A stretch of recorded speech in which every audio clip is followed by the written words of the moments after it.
Hi friends, welcome back to the channel. இன்னைக்கு என்ன video பார்க்க போறோம்னா vegetable peeler unboxing and அது எப்படி பீல் பண்ணுது தான் இந்த வீடியோல நம்ம பார்க்க போறோம். சோ இந்த வீடியோக்குள்ள போறதுக்கு முன்னாடி நம்ம சேனலை புதுசா பார்க்கறவங்க subscribe பண்ணிக்கோங்க. சரி வாங்க இப்ப வீடியோக்குள்ள போலாம். இதுதான் அந்த vegetable peeler. இப்போ நான் 3 vegetables எடுத்துர்க்கேன். இப்போ இது எப்படி பீல் பண்ணுதுன்னு பார்க்கலாம். இது பிளாஸ்டிக்ல தான் தந்திருக்காங்க ஆனா குவாலிட்டி ரொம்ப சூப்பரா ஸ்ட்ராங்கா இருக்கு. இதுல பீல் பண்ணும்போது பிளாஸ்டிக் மிக்ஸ் ஆயிடும்னு பயப்பட தேவையில்லை. ஏனா பீல் பண்றதுக்கு ஸ்டீல்ல தான் தந்திருக்காங்க.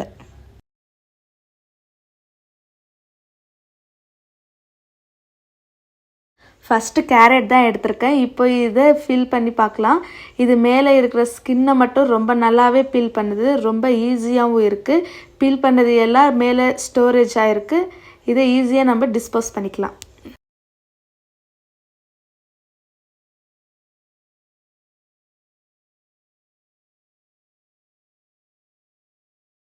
அடுத்து குக்கும்பர் பீல் பண்ணி பார்க்கலாம்.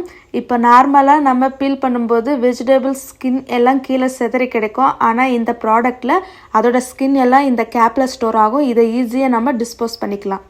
இந்த கேரட் குக்கும்பர் எல்லாம் சாஃப்டான ஸ்கின், அதனால ஈஸியா பீல் பண்ணிடலாம். அதனால கொஞ்சம் ஹார்டான வெஜிடபிளை பீல் பண்ணி பார்க்கலாம் எப்படி வருதுன்னு. அதுக்கு பாட்டில் கிரவுண்ட் வெஜிடபிள் தான் நான் எடுத்திருக்கேன். இப்போ இதை பீல் பண்ணி பார்க்கலாம். நான் நினைச்சதை விட ரொம்ப நல்லாவே பீல் பண்ணுது. இதை ஈஸியா வாஷ் பண்ணிக்கலாம். பர்சனலாக இந்த ப்ராடக்ட் எனக்கு ரொம்ப பிடிச்சிருக்கு. இது கிச்சனுக்கு யூஸ்ஃபுல்லான ப்ராடக்ட். இந்த ப்ராடக்டோட லிங்க் கீழே கொடுத்துருக்கேன், போய் செக் பண்ணி பாருங்க.